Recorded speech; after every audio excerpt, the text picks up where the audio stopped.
कक्षा 11 और 12 की ज्योग्राफी विषय की इस क्लास को हम लगातार आगे बढ़ाते रहे हैं। आज एक बार फिर आप सबके साथ हम हाजिर हैं आपसे कुछ बातचीत करने के लिए। जिस क्लास में पिछली क्लास में अपन ने अंतर्राष्ट्रीय जो सीमाएं थी उनमें अपन ने पाकिस्तान के साथ अफ़गानिस्तान वाली सीमा और उसके बाद चीन सीमा, उस पर जुड़ी हुई कुछ बातें की थी।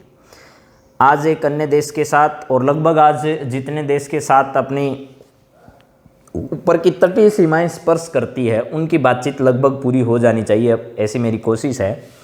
आज देखिए अपन बातचीत करना चाह रहे हैं बांग्लादेश के साथ लगने वाली सीमा के बारे में। बांग्लादेश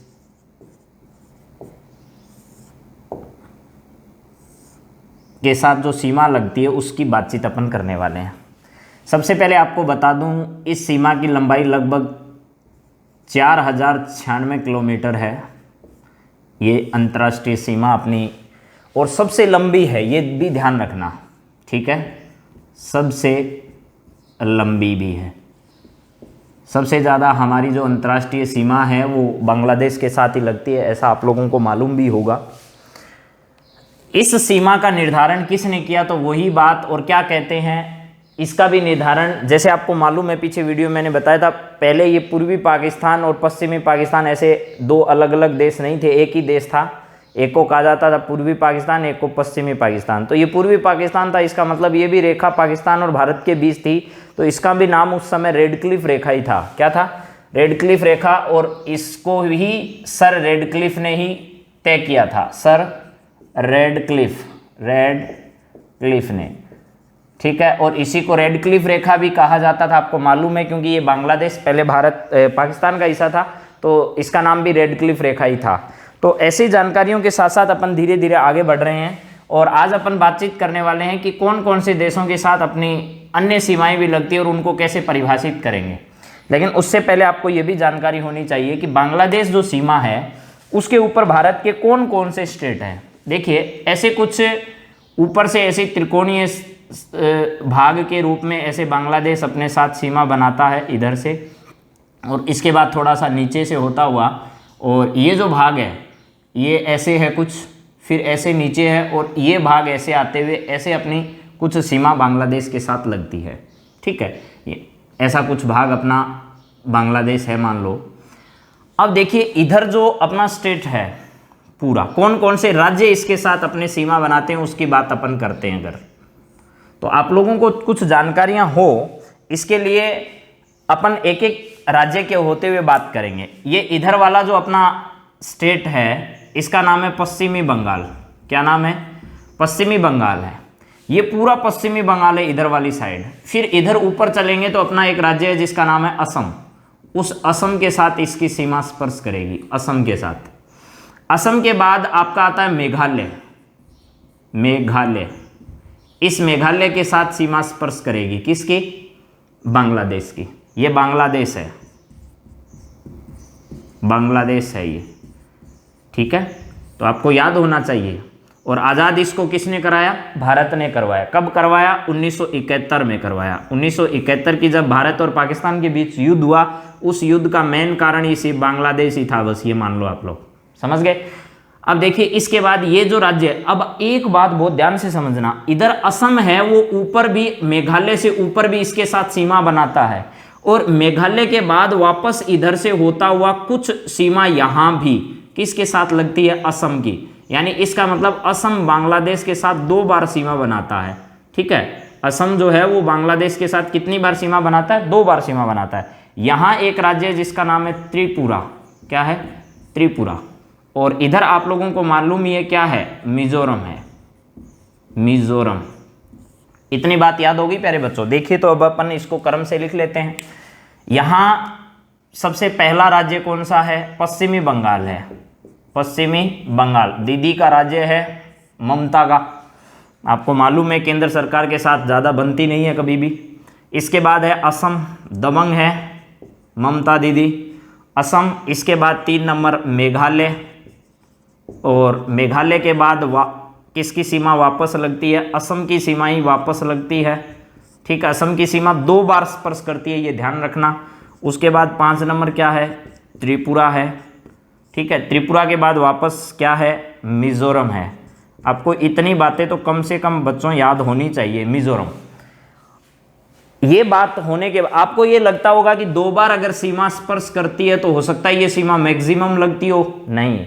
असम की जो सीमा है वो बांग्लादेश के साथ सबसे कम लगती है। इन इतने राज्यों में सबसे कम अगर किसी की सीमा लगती है तो वो कौन सा है, असम है। टोटल कितने राज्य सीमा बनाते हैं, 5 राज्य इसके साथ सीमा बनाते हैं। शायद ये बात आपको समझ में आ रही होगी प्यारे बच्चों। अब अपन बातचीत करना चाह रहे हैं कि इसके साथ विवाद कौन कौन से हैं, बांग्लादेश के साथ कौन कौन से विवाद भारत के हैं, उन विवादों पर चर्चा करते हैं। देखिए, पहला विवाद है भूमि विवाद। भूमि विवाद, वर्तमान में ये विवाद खत्म हो गया, लेकिन आपको इसकी जानकारी होनी चाहिए। ये भूमि विवाद था 1974 से लेकर लगातार जारी था, लेकिन पिछले साल 1974 से, ठीक है, और आपको मालूम है बांग्लादेश के गांधी कहे जाने वाले मुजीबुर रहमान,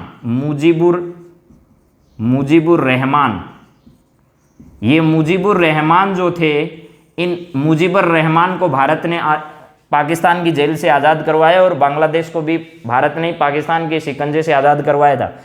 और मुजीबुर रहमान की यहाँ बाद में हत्या कर दी गई थी, आप लोगों को मालूम होगा। तो इस समझौते की जो शुरुआत हुई थी वो मुजीबुर रहमान और इंदिरा गांधी के बीच हुई थी। इंदिरा गांधी, इन दोनों के बीच हुई थी। इस पर अभी थोड़ी बातचीत करेंगे, लेकिन मैंने नाम लिखा अभी भूमि विवाद।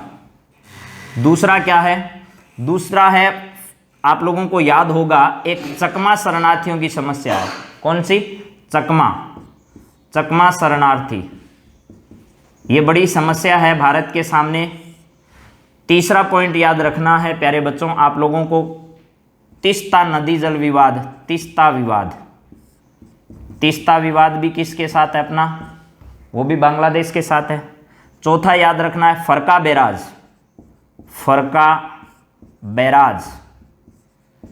बैराज विवाद क्या है, इस पर भी अपन थोड़ी बात करेंगे। पांचवा है बराक नदी विवाद। आप लोगों को मैंने लगभग सारे विवाद इसमें लिख दिए हैं। पहला भूमि विवाद है, दूसरा चकमा शरणार्थी की समस्या है, तीसरा तीस्ता विवाद है, चौथा फिर फरका बैराज का विवाद है, और पांचवा बराक नदी का विवाद है। इन एक एक करके अपन इन सब पर बातचीत करना चाहते हैं। एक बार फिर मैं रिवाइज कर देता हूं। बांग्लादेश की सीमा 4096 किलोमीटर सबसे लंबी है भारत की अंतर्राष्ट्रीय सीमाओं में। राज्य 5 भारत के हैं जो इसके साथ सीमा बनाते हैं। इधर से पश्चिम बंगाल बनाता है, इधर ऊपर असम बनाता है, फिर मेघालय, दोबारा असम बनाता है, त्रिपुरा। ये 3 ओर से बांग्लादेश से घिरा हुआ है, ये याद रखना है। 3 ओर से बांग्लादेश से घिरा हुआ भारत का अगर आपसे कोई राज्य पूछा जाए तो आपको समझ में आना चाहिए वो राज्य कौन सा है, वो आपका त्रिपुरा है। उसके बाद नीचे आपका मिजोरम है, ठीक है। बांग्लादेश 1971 में भारत ने आज़ाद करवाया था और बांग्लादेश के गांधी कहे जाते हैं मुजीबुर रहमान, आपको ये याद रखना है। उसके बाद देखिए, इस रेखा का निर्धारण सर रेडक्लिफ ने किया, इसलिए इसे रेडक्लिफ रेखा भी कहा जाता है। चलिए अब अपन एक एक करके इन सब विवादों पर बातचीत करना चाह रहे हैं। आज भूमि विवाद से शुरुआत करते हैं। भूमि विवाद 1974 से भारत और पाकिस्तान के बीच कुछ ऐसा, देखिए ये जो क्षेत्र आपको दिखाई दे रहा है भारत और बांग्लादेश के बीच में, ये एकदम सीधा नहीं है, ये कटा फटा क्षेत्र है, यानी ये ऐसा है, ऐसा मान लो ऐसा कुछ क्षेत्र है। तो जब दोनों के बीच में सीमा का निर्धारण हुआ तो हुआ कुछ ऐसे कि कुछ ऐसी बस्तियां थी बांग्लादेश की जो भारत में रह गई, कुछ भारत की ऐसी बस्तियां थी जो कहाँ चली गई, बांग्लादेश में चली गई। अब 1974 से इंदिरा गांधी और मुजीबुर रहमान ने इस समझौते की शुरुआत की थी, लेकिन दोनों के बीच में इस समझौते पर सहमति नहीं बन पाई, क्योंकि आप लोगों को मालूम होगा कि उसके बाद मुजीबुर रहमान की हत्या कर दी गई थी। तो ये समझौता जो था उस समय से कारगर नहीं था और लगभग ये भारत और बांग्लादेश के बीच में लगभग 40 साल के आसपास ये विवादित क्षेत्र रहा है, लेकिन इस पर कभी भी सहमति नहीं बन पाई। क्यों? क्योंकि दोनों देशों की सरकारें जब समकक्ष होती है, एक जैसी सरकारें जिन्होंने शुरुआत की थी, वो जब सरकार वापस आती है सत्ता में तो उसके बाद ही कुछ ऐसा निर्णय लिया जाता है। लेकिन हमारे यहाँ लगातार कभी बांग्लादेश में सरकार बदल जाती, कभी हमारे यहाँ सरकार बदल जाती, तो इस पर कभी सहमति हो नहीं पाई। और पिछले साल आप लोगों को याद होगा 2019 में, उससे पहले भी कई बार बातचीत इस पर हुई है, लेकिन इस पर कोई फैसला नहीं किया जा सका। उससे पहले भी आप लोगों को मालूम है 2011 में भी मनमोहन सिंह और ममता बनर्जी बांग्लादेश गए थे, लेकिन उस समय भी इस पर समझौता नहीं बन पाया। लेकिन 2019 में नरेंद्र मोदी यहाँ भारत से गए और उनके साथ ममता बनर्जी जो पश्चिम बंगाल के मुख्यमंत्री वो, और इधर बांग्लादेश की मुख्यमंत्री शेख हसीना, ठीक है, शेख हसीना, ये शेख हसीना जी और मोदी जी के बीच में ये समझौता हुआ और यहाँ कुछ बस्तियां ऐसी थी जो भारत के पास थी, बांग्लादेश की थी, वो बांग्लादेश को सौंप दी गई। कुछ बस्तियां ऐसी थी जो हिंदुस्तान में आ गई। तो इस सीमा को, ये जो कटी फटी हुई थी पहले, अब इसको सीधा करने का काम किया गया है। यानी जो बस्तियां पहले रहती तो भारत के क्षेत्र में थी, लेकिन देश कौन सा था उनका, बांग्लादेश था। इस प्रकार की कुछ बस्तियां थी जो अब हिंदुस्तान में कुछ बस्तियां आ गई और कुछ बस्तियां कहां चली गई, पाकिस्तान में चली गई। इसका मतलब अब ये जो भूमि विवाद है इसका क्या कर दिया गया है, दोनों देशों के बीच में निपटारा कर दिया गया है। कब किया गया, 2019 में किया गया है। समझ में आ गई बात। अगली समस्या बात करते हैं, चकमा शरणार्थी की समस्या क्या है। मैंने आपको एक दिन पहले भी बताया था 1971 की लड़ाई का मूल कारण जो था वो यही चकमा शरणार्थी थे। कैसे, जब इधर पश्चिमी पाकिस्तान की जो आर्मी के लोग थे वो इधर की जनता पर बहुत अत्याचार करने लगे और मुजीबुर रहमान को पश्चिमी पाकिस्तान में ले जाकर जेल खाने में डाल दिया गया। तो यहाँ के लोगों ने यहाँ विद्रोह कर दिया और उस विद्रोह को दबाने के लिए पश्चिमी पाकिस्तान की सेना ने यहाँ बड़े पूरे तरीके से अपने प्रभाव में इसको करने के लिए इन लोगों पर अत्याचार किए। तो ये लोग जो भागकर कहाँ आ गए, भारत में कुछ लोग पश्चिम बंगाल आ गए, कुछ लोग असम आ गए, मेघालय, इन क्षेत्रों में, ज़्यादा असम में ये लोग आए, ठीक है। बांग्लादेशी जो थे चकमा शरणार्थी ज़्यादातर कहाँ आ गए, इन पूर्वांचल वाले जो क्षेत्र थे, पूर्वी जो भारत है उसके जो राज्य हैं जैसे असम है, मेघालय है, त्रिपुरा है, ज़्यादा असम क्षेत्र में प्रभावित हुए थे ये लोग। तो ये भारत में आने लगे और करोड़ों की संख्या में आए थे उस समय। लाखों करोड़ों जब शरणार्थी यहाँ आ गए तो इन लोगों के जो संसाधन थे उन संसाधनों में कमी आ गई। तो उन संसाधनों में कमी आई तो उसी समय इंदिरा गांधी ने फैसला करके और पाकिस्तान से इस 1971 की लड़ाई में बांग्लादेश को भी आज़ाद करवाया और पाकिस्तान की जेल से मुजीबुर रहमान को भी आज़ाद करवाया। तो ये चकमा शरणार्थी क्या है, यानी बांग्लादेश के जो लोग शरणार्थी बनकर भारत में आ गए तो भारत के सामने खाने पीने की समस्या को लेकर एक बहुत बड़ी समस्या खड़ी हो गई।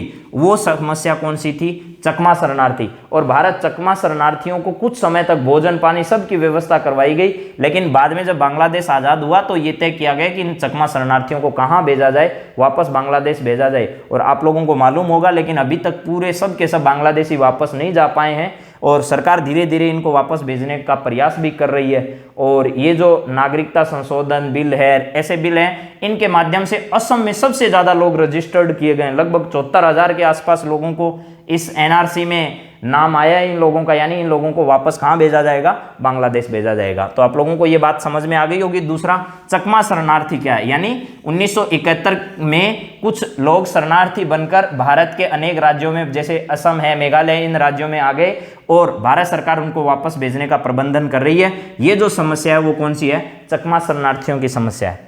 अगली बात अपन जो 3 करना चाह रहे हैं ये नदियों के संबंध में है। तो आप लोगों को सबसे पहले मैंने 3 नदी लिखी है। एक तो लिखी है तीस्ता नदी, एक फरका बैराज जो एक बांध है उसके बारे में, और एक बराक नदी है। तो इस पर बातचीत करने से पहले आपको उनकी थोड़ी थोड़ी जानकारी होनी चाहिए। देखिए प्यारे बच्चों, अपन उस पर बातचीत करना चाह रहे हैं तो अपन पहले नदी बनाएंगे और उस पर बातचीत करेंगे। पहला मैंने लिखा है तीस्ता। भारत है, उसका एक राज्य है इस बांग्लादेश के ऊपर जिसका नाम है सिक्किम, ठीक है। यहाँ एक भारत का राज्य है जिसका नाम सिक्किम है। इस सिक्किम से होते हुए ये तीस्ता नदी बांग्लादेश के रास्ते बहती है, ठीक है। इस नदी का नाम क्या है, तीस्ता नदी है, तीस्ता नदी। ये तीस्ता नदी सिक्किम से होती हुई कहाँ जाती है, बांग्लादेश में जाती है। अब भारत ने क्या किया, भारत के पास प्लस पॉइंट यही है, जितनी भी नदियाँ इस बांग्लादेश में जाती है और पाकिस्तान में जाती है वो सब की सब भारत से होकर जाती है। और भारत क्या है कि जब भी इन देश को अपने कब्जे में करना होता है या ज़्यादा फड़फड़ाहट ये देश करते हैं तो भारत क्या करता है, जब सर्दी की ऋतु आती है तो ये नदियां जो बहकर जाती है बहुत ज़्यादा पानी एकत्र करती है। तो सर्दियों में तो भारत क्या करता है, इन देशों में नदियों को खोल देता है। तो सर्दियों में तो यहाँ बाढ़ आ जाती है। और गर्मी का मौसम जब होता है, जब पानी की मात्रा कम होती है, उस समय भारत इन नदियों के पानी को रोक देता है, तो यहाँ सूखा पड़ जाता है। इस समस्या को देखते हुए भारत ने क्या किया, देखो, इस जब इन्होंने फड़फड़ाहट की तो तीस्ता नदी पर भारत ने यहाँ क्या कर दिया, ये जो गलियारा है इधर से जाता है, इन असम राज्यों को, पूर्वोत्तर राज्यों को भारत से जोड़ता है। यहां सिक्किम के पास में यहां भारत ने तीस्ता नदी पर एक बांध बना दिया।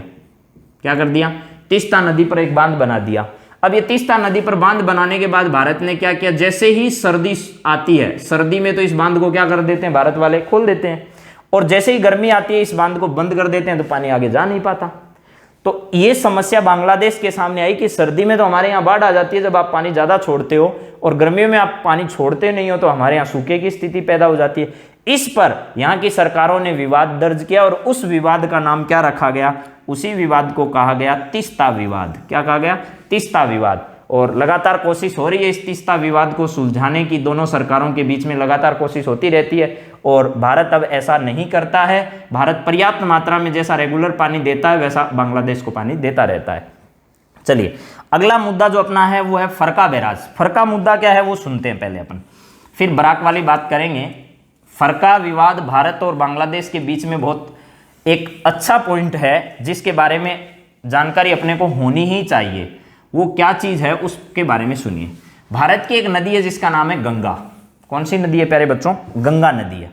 और गंगा नदी इधर से बहती हुई आती है और इधर से बांग्लादेश में चली जाती है, ठीक है। और बांग्लादेश में जब जाती है तो इसका नाम पद्मा हो जाता है। क्या नाम हो जाता है, यहाँ तो है अपना गंगा, कौन सी नदी है, गंगा, और इधर जाने के बाद इसका नाम क्या हो जाता है, पद्मा, ठीक है। इधर से आती है एक नदी है जिसका नाम है ब्रह्मपुत्र। कौन सी नदी आती है, ब्रह्मपुत्र। इस ब्रह्मपुत्र नदी में क्या है, ब्रह्मपुत्र, इस ब्रह्मपुत्र का नाम आगे चलकर यहां बांग्लादेश में आने के बाद हो जाता है जमुना। क्या हो जाता है, जमुना, ठीक है। ये दो नदियां हैं। अब आपको क्या करना है वो सुनिएगा जरा।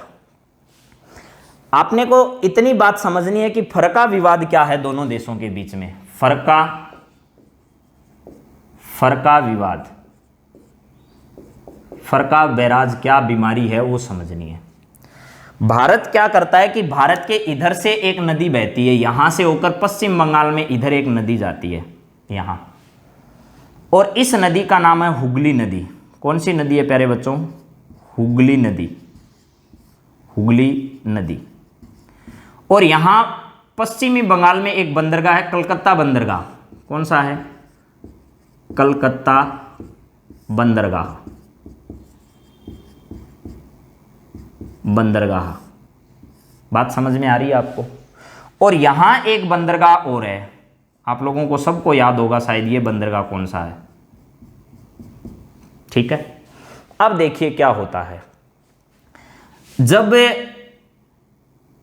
सर्दी की ऋतु होती है तो गंगा नदी में पानी ज़्यादा होता है, उसके कारण भारत को कोई दिक्कत नहीं आती। इस हुगली नदी में भी पानी की पर्याप्त मात्रा रहती है। और नीचे आप लोगों को मालूम है जहाज़ जो आते हैं वो इस बंदरगाह पर आकर रुक जाते हैं, भारत के इस बंदरगाह पर, ठीक है। और जब सर्दी की ऋतु होती है तो पानी में यहाँ तक जहाज़ आसानी से जा सकते हैं, यानी कलकत्ता बंदरगाह तक जा सकते हैं। लेकिन गर्मी की जब ऋतु होती है तो ये बंदरगाह यहीं रुक जाते हैं, क्योंकि इस नदी में पानी की मात्रा क्या हो जाती है, बहुत कम हो जाती है। अब आपको ये समझना है कि जब गर्मी में पानी कम होगा तो क्या किया जाए। तो भारत ने क्या किया कि इस बंदरगाह के स्थान पर भारत ने यहाँ एक बंदरगाह तैयार किया। कौन सा, कलकत्ता बंदरगाह। अब इस कलकत्ता बंदरगाह में क्या करते हैं कि जब सर्दी की ऋतु आती है तो भारत ने यहाँ एक बांध बना दिया इस गंगा नदी में, बांग्लादेश में जाने से पहले यहाँ। और जब भी गर्मी की ऋतु आती है तो भारत यहाँ से पानी को रोक देता है और किस नदी में पहुंचा देता है, इस हुगली नदी में पहुंचा देता है। जब पानी कम होगा तो जहाज यहाँ तक नहीं पहुँच पाएंगे, जब पानी आ जाएगा तो आसानी से जहाज कहाँ पहुँच जाएंगे, कलकत्ता बंदरगाह पर पहुँच जाएंगे। तो ये वही घटना वापस होगी भारत और किसके बीच में, बांग्लादेश के बीच में, कि जब सर्दी होगी तो ये पानी सीधा कहाँ जाएगा, बांग्लादेश में, तो बांग्लादेश में तबाही मचाएगा। और जब सर्दी होगी तो ये पानी यहाँ रोक लिया जाएगा, तो आप लोगों को सर्दी होगी तो आगे जाएगा, गर्मी में रोक लिया जाएगा और इधर भेज दिया जाएगा, तो वापस बांग्लादेश के वही सूखे की स्थिति पैदा हो जाएगी। इस बात को लेकर वापस शेख हसीना उस समय वहाँ की मुख्य प्रधानमंत्री थी, उसने इस फरका बैराज पर, ये जो फरका बांध बनाया गया, इस बांध का नाम क्या है, फरका बांध है, फरका बांध। इस फरका बांध पर भारत के सामने आपत्ति दर्ज कराई किसने, वहाँ के प्रधानमंत्री और अनेक सरकारों ने। तो भारत अब धीरे धीरे दोनों देशों के बीच इस बात पर भी समझौता बन चुका है कि आपके पास पर्याप्त मात्रा में पानी लगातार छोड़ा जाएगा और भारत जो है वो इस हुगली नदी में अपनी पानी की पर्याप्त मात्रा बनाए रखने के लिए कुछ मात्रा इधर डालता है और कुछ मात्रा के इधर छोड़ देता है, बांग्लादेश के पास छोड़ देता है। शायद मेरे हिसाब से प्यारे बच्चों आपको ये फरका विवाद समझ में आ गया। क्यों? क्योंकि भारत तो काम ही ऐसा ही कर रहा है। देखो, इधर नदी थी, बांध बना दिया, इधर नदी थी, बांध बना दिया। और वो भी बांध कैसे? जब सर्दी आएगी तो पानी जाएगा और जब गर्मी आएगी तो पानी रोक लेंगे। तो इसका मतलब दोनों देशों के बीच ये दोनों बांध जो हैं, इसको फरका बांध और ये तीस्ता नदी पर तीस्ता बांध जो है, दोनों देशों के बीच में विवाद का कारण है। चलिए अगले एक और मुद्दे पर अपन बातचीत करना चाहते हैं, जो भारत और किसके बीच में है? बांग्लादेश के बीच में है। और अगला विवाद है वो भी नदी को लेकर ही है। क्यों? क्योंकि अधिकांश नदियां भारत से होकर ही किधर जाती है? बांग्लादेश की तरफ जाती हो। तो पाकिस्तान और बांग्लादेश दोनों के लिए अच्छा रास्ता है। अगला विवाद जो अपना है वो कौन सा है वो देखिए, वो है बराक विवाद, बराक नदी विवाद, बराक नदी विवाद। अब बराक नदी विवाद क्या है सुनिए प्यारे बच्चों जरा। इस बराक जो है वो बराक इस नदी का नाम है, किधर से बहती है और किधर जाती है वो सुनना जरा। यहां एक राज्य है अपना मणिपुर, ठीक है। इस मणिपुर से होते हुए और इधर एक नदी बहती है बांग्लादेश की तरफ, इधर ऐसे, और इस नदी का नाम ही है बराक नदी। कौन सी नदी है? बराक नदी, बराक नदी। ये बराक नदी पर भी वही घटना की भारत ने तो जो अन्य दोनों के साथ की। क्या की? यहां भारत ने एक बांध बना दिया इस नदी पर, यहां एक बांध बना दिया और इस बांध का नाम है, याद रखना आपको, तिपाईमुख, तिपाईमुख बांध है। तिपाईमुख बांध जो है वो भारत ने किस नदी पर बना दिया? बराक नदी पर बना दिया। और अब इसका काम क्या है? काम वही है, जब गर्मी हो तो भारत के इन राज्यों को पानी की आपूर्ति करने के लिए यहां पानी रोक लो, और जब सर्दी हो तो इस पानी को खोल दो, तो बांग्लादेश में क्या आ जाए? तबाही आ जाए। तो इस समस्या को लेकर भी बांग्लादेश ने क्या दर्ज कराई है? आपत्ति दर्ज कराई है। यानी बांग्लादेश को भारत ने चारों ओर से घेर रखा है। कहां जाएगा? इधर से क्या कर रखा है? आपको बता दिया, फरका बैराज। इधर क्या है? तीस्ता। इधर क्या है? ये तिपाईमुख बांध है, बराक नदी। अब आप सोच रहे हो नीचे कुछ नहीं है, अगली बात नीचे वाली करने वाले हैं अपन। वो है न्यू म्यूर द्वीप, न्यू मयूर द्वीप, न्यू म्यूर कह दो चे, न्यू मूर द्वीप विवाद। इस पर तो भारत ने बहुत अच्छा रास्ता निकाला है। किसके साथ? बांग्लादेश के साथ। कैसे निकाला? देखो, ये बांग्लादेश है ना, इस बांग्लादेश के ठीक नीचे यहां, ठीक नीचे यहां एक द्वीप है जिसका नाम है न्यू म्यूर द्वीप, न्यू मयूर द्वीप या न्यू म्यूर द्वीप। ये द्वीप है, ये बंगाल की खाड़ी में है वैसे, न्यू म्यूर द्वीप। अब समझना प्यारे बच्चों, ये ब्रह्मपुत्र नदी जब इधर से बहकर आती है, तो जब इस ब्रह्मपुत्र नदी में बाढ़ आती है ना, तो धीरे धीरे ये दोनों देशों के बीच विवाद था। बांग्लादेश तो कहता था कि ये न्यू म्यूर द्वीप हमारा है और भारत कहता था हमारा है। और बेसिकली सच्चाई ये है कि ये न्यू म्यूर द्वीप बांग्लादेश का ही था, क्योंकि ये ठीक बांग्लादेश के नीचे था। जब ये ब्रह्मपुत्र नदी में बाढ़ आता, धीरे धीरे इसमें पानी ज्यादा आता, तो ये न्यू म्यूर द्वीप खिसकते खिसकते धीरे धीरे क्या हुआ कि भारत की ये जो सीमा है ना, इस सीमा के नजदीक आ गए और बांग्लादेश से खिसक गया। ये सुंदरवन डेल्टा के नीचे स्थित है। किसके नीचे? सुंदरवन डेल्टा, सुंदरवन डेल्टा इसके नीचे है। तो ये क्या हुआ कि धीरे धीरे जब ब्रह्मपुत्र नदी में बाढ़ आती तो धीरे धीरे ये खिसक कर किधर आ जाता? भारत के पास आ जाता, यानी भारतीय सीमा के पास आ जाता। और अब ये धीरे धीरे खिसकता खिसकता ज्यादा भारत की तरफ आ गया, तो भारत ने तो अपना प्रभुत्व दर्ज करा लिया। और अभी 2018 में, थोड़े दिन यानी 2018 में बांग्लादेश ने भी क्या कह दिया पता है आपको? बांग्लादेश ने ये कहा कि ये न्यू म्यूर द्वीप जो है वो किसका है? वो भारत का ही है, हमारा नहीं है। यानी उन्होंने अपना अधिकार इस पर से क्या कर दिया? छोड़ दिया। और ये न्यू म्यूर द्वीप आज किसका है? आज ये भारत के पास है। और देखो कितनी अच्छी बात है, जैसे ही भारत को सौंपा तो भारत ने यहाँ जांच कराई इस न्यू म्यूर द्वीप पर, और जांच कराने के बाद पता चला इस पर तो क्या है, प्राकृतिक गैस के भंडार हैं, प्राकृतिक गैस के क्या हैं, भंडार है। यानी भारत के हाथ में क्या लग गया, अचानक बेफालतू में हीरा सोना जो भी है वो हाथ लग गया। क्यों? क्योंकि प्राकृतिक गैस जो है वो आप लोगों को मालूम है किस नाम से जाना जाता है। तो प्राकृतिक गैस के भंडार किस द्वीप पर मिले हैं, न्यू म्यूर द्वीप पर मिले हैं। और ये भारत और बांग्लादेश के बीच में एक विवाद का विषय रहा है, लेकिन 2018 में इस विवाद को भी क्या कर दिया गया, समाप्त कर दिया गया। और समाप्त कैसे किया गया, किसको दे दिया न्यू म्यूर द्वीप, भारत को दे दिया। ऐसे ही नहीं दिया है, भारत ने भी बड़ी कीमत चुकाई है। ये मैंने जो पहले आपको भूमि वाला क्षेत्र बताया था उसमें भी भारत ने बहुत सारी भूमि किसको दी है, बांग्लादेश को दी है। भारत ने बहुत क्षेत्र जो है वो बांग्लादेश को दिया है, इसी वजह से बांग्लादेश इस पर क्या हुआ है, सहमत हुआ है। क्या ये बात आपको समझ में आ गई? प्यारे बच्चों, मैंने बांग्लादेश से जो सीमा लगती है उस बांग्लादेश से लगने वाली सीमा पर जितने भी विवाद थे उन सब विवादों पर आपसे बातचीत कर ली है। अब अपन अगला देश एक और देखते हैं। आज लगभग जो इस सीमा के विवाद के विषय में जितने भी टॉपिक थे उनको मैं पूरा करवा देता हूं। देखिएगा जरा, अगला विवाद अपना क्या है। अगला है नेपाल के साथ सीमा है, जो उसकी बात करते हैं। नेपाल के साथ अपनी कितनी सीमा लगती है उस पर थोड़ी बातचीत मैं करना चाह रहा हूँ। ठीक है प्यारे बच्चों, एक सेकंड में इसमें थोड़ी इंक डाल लेता हूँ, तब तक आप एक सेकंड रुक सकते हैं। हाँ प्यारे बच्चों, नेपाल जो है उसके साथ देखिए सीमा कितने किलोमीटर की है। नेपाल के साथ भारत की 1700 किलोमीटर की जो अंतर्राष्ट्रीय सीमा रेखा है वो लगती है।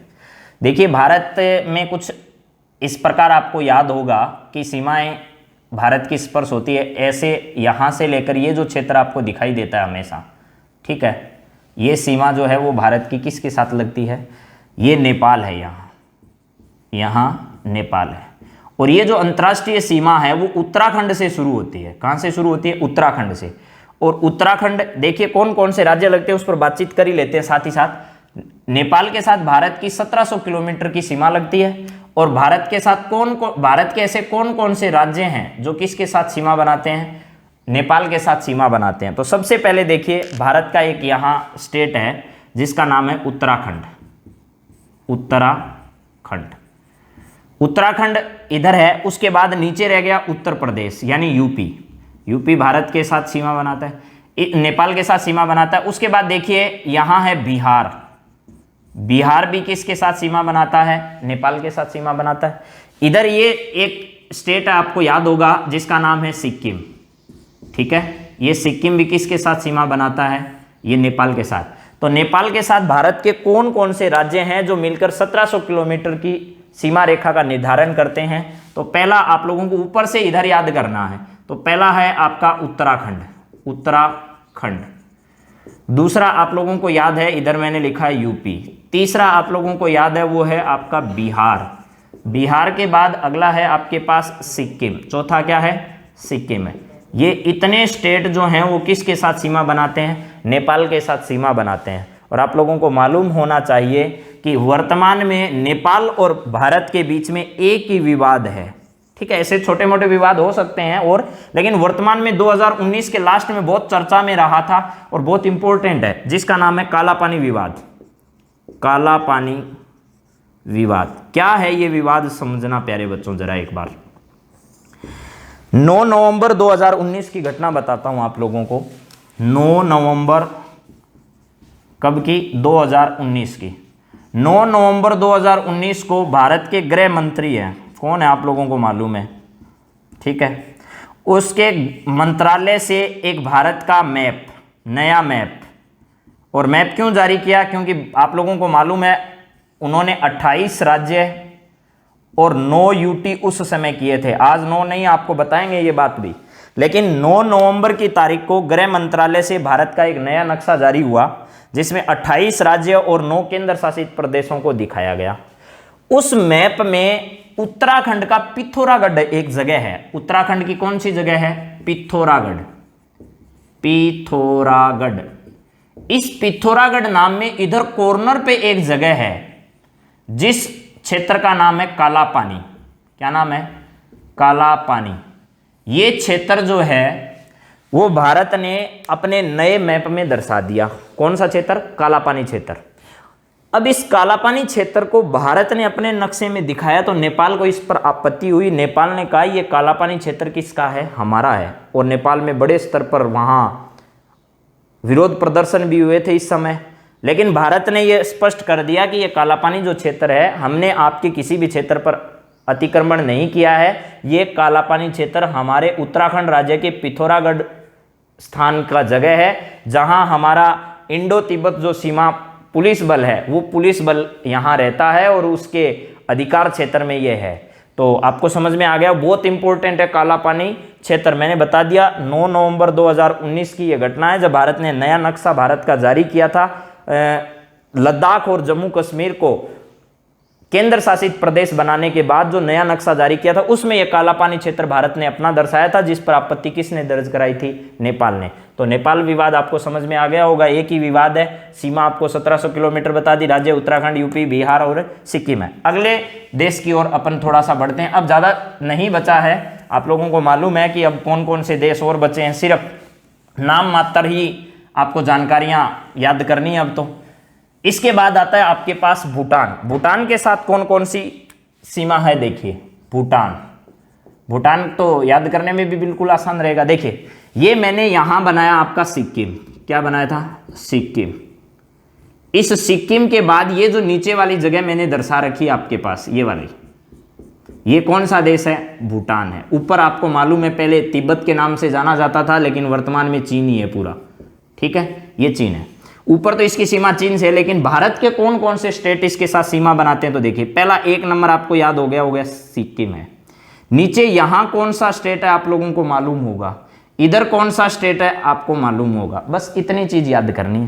पहला कौन सा है, 1 नंबर आपको मालूम है सिक्किम है, ठीक है, सिक्किम है। दूसरा आपको मालूम होना चाहिए असम है, और तीसरा आपको मालूम होना चाहिए अरुणाचल प्रदेश है, अरुणाचल प्रदेश है, ठीक है। इसके साथ अकेले के साथ ऐसा कोई विवाद नहीं है, लेकिन आपको पिछले दिन में बताया तो चीन, भूटान और तीनों देशों के साथ एक विवाद है जिसका नाम क्या है, डोकलाम विवाद है। तो ये आप लोगों को याद होना चाहिए डोकलाम विवाद क्या है, समझ गए। ये मैंने पूरा विस्तार से पिछले वीडियो में आपको बता दिया।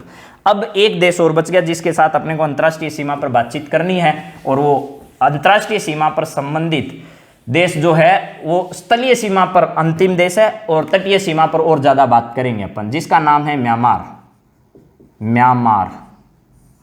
म्यांमार के साथ भारत की कितनी सीमा लगती है आपको अगर जानकारी हो तो।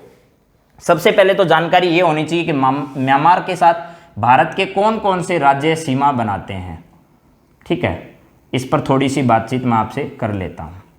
जैसे ये है तो इसमें इधर वाला जो क्षेत्र है अराकाम योमा पर्वत श्रृंखला आपको याद होगी, वो ऐसे है इधर वाले क्षेत्र में, और इसी के साथ हमारा कौन सा देश जुड़ा हुआ है, इधर भारत के साथ म्यांमार जुड़ा हुआ है, ठीक है। अब देखिए इसके अंतर्गत कौन कौन से देश हैं। इधर एक देश है आपको बता दिया, उसके बाद एक नीचे देश है, फिर उसके बाद एक नीचे है, फिर एक नीचे देश पूरा है, राज्य है भारत का। अब देखिए इधर जो देश है उसका नाम है म्यांमार। अराकाम योमा पर्वत श्रृंखला के साथ हमारे से जुड़ा हुआ है म्यांमार। और आप लोगों को यह बता दूं कम से कम 37 के आसपास देश ऐसे हैं इस क्षेत्र में, और इधर पाकिस्तान को लेते हुए ये भारत से पहले अलग नहीं थे, ये भारत के ही राज्य मान लो आप एक तरीके से, लेकिन बाद में धीरे धीरे करके एक एक देश भारत से क्या होते गए, अलग होते गए। अब सुनिए जरा, इधर म्यांमार के साथ हमारे कौन कौन से स्टेट हैं और कितनी सीमा बनाते हैं, तो इसके साथ लगभग 1400 किलोमीटर जो है ना, 1400 किलोमीटर की सीमा किसके साथ लगी हुई है हमारी, वो लगी हुई है म्यांमार के साथ। अंतर्राष्ट्रीय सीमा है अराकाम योमा पर्वत श्रृंखला, इधर है आपको बता दिया मैंने। अब देखिए सबसे पहले ऊपर ही ऊपर एक स्टेट है जिसका नाम है अरुणाचल प्रदेश, अरुणाचल प्रदेश, ठीक। दूसरा है नागालैंड, नागालैंड। इसके बाद है मणिपुर, मणिपुर। उसके बाद है मिजोरम, मिजोरम।